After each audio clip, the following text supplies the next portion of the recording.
I believe that one defines oneself by reinvention. To not be like your parents, to not be like your friends, to be like yourself, to cut yourself out of stone. Henry Rollins. Our hymn is 280. Please stand.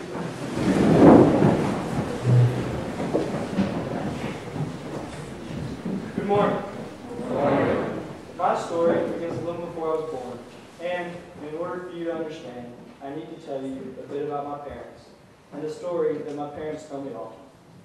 My mother, an accomplished drama teacher, has been actively involved in local theater for many years. And my father, the pioneer of a Scottish bagpipe band in Columbia and a full-time pilot, was able to pick up just about any instrument and play it beautifully.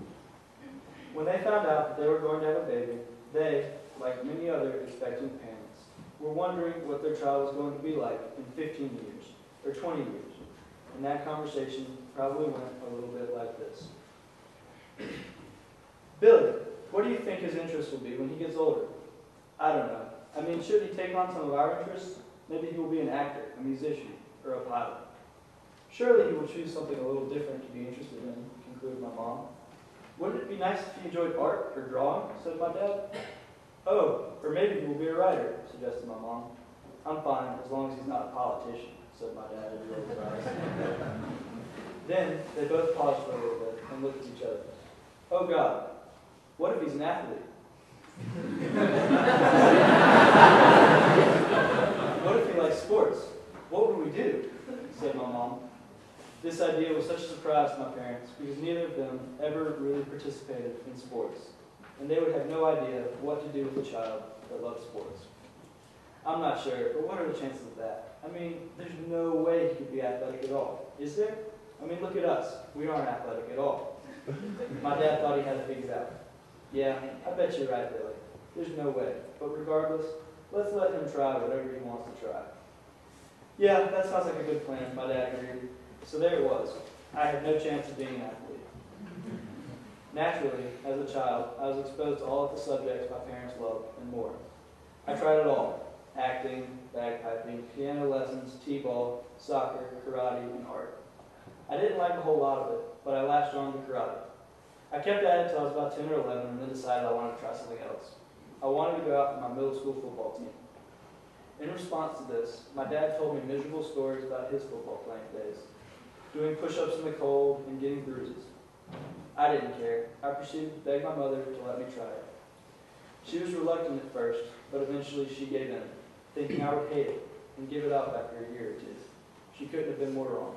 I knew it was something that I wanted to do. I was bigger than most kids in my 6th grade class, standing at an awkward, lanky, premature 5'9". I was good at football, mostly because I was big. It gave me friends, something to look forward to, and an identity.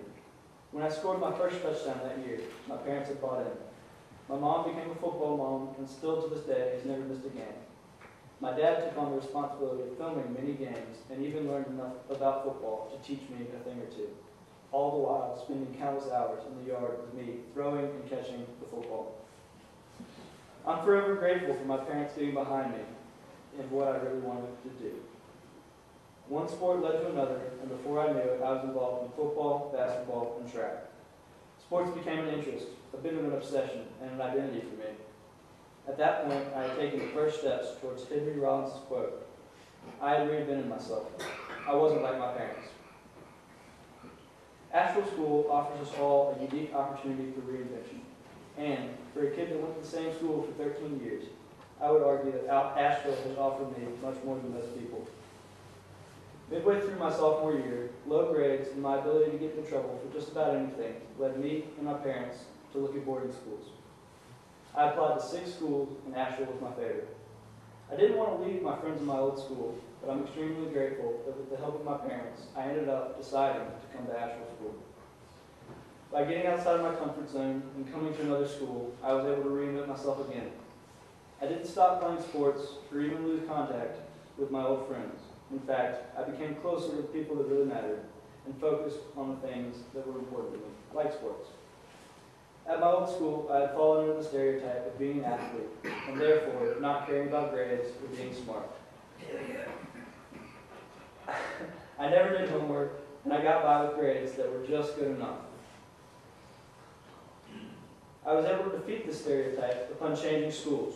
After just one semester at Asheville, I discovered that I could, indeed, do the work that was asked of me, and I did it in a more difficult academic environment. However, it wasn't magical, and I had to work very hard at it.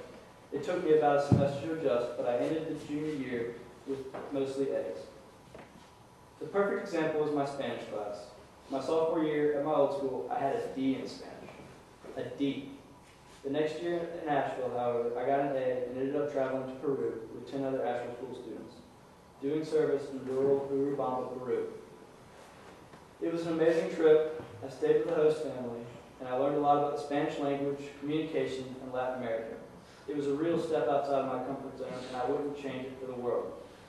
If anyone had told me in the middle of my sophomore year that I would eventually have an A in Spanish and go on a trip to Peru during the summer, I would have told them they were absolutely crazy.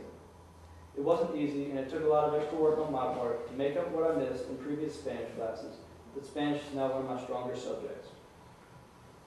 At that point, I had taken the second step towards Henry Rollins' quote. I had reinvented myself again. I was more like myself instead of trying to be like my friends or a certain label assigned to me. I hope that as I go on to college and eventually out into the world, I can reinvent myself again and again, all as a part of the process of finding and defining myself, something we should all go through. Each and every one of us is unique and different, and we all have different interests and skills, and those are always changing. I urge all of you to look past the small inconveniences of our school, whatever they might be for you, and realize just how lucky each and every one of us is to go to such an amazing school with a committed faculty and endless opportunities. So use those opportunities, not just for success, but to find out what your niche is and to find out who you are. Be comfortable in your skin and don't be defined by others. Be defined by yourself. I don't regret the bad decisions I've made in my life up to this point, or even my bad grades that I made at my old school. It is all a part of who I am now, and it all gives me a perspective that I'm lucky to have. If you regret anything in your past, please do not. Use it as a lesson, and then move past it. It is all part of who you are, and it has all contributed to where you are today.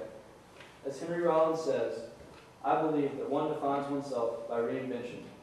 To not be like your parents, to not be like your friends, to be yourself, to cut yourself out of stone. If one defines oneself by reinvention, and you are not reinventing yourself, then you are not defining yourself. And if you are not defining yourself, you are inadvertently allowing others to define you. If you let this happen, you will always just be another one among the crowd, not making a difference. So go in peace to reinvent yourself, define yourself, and make a difference.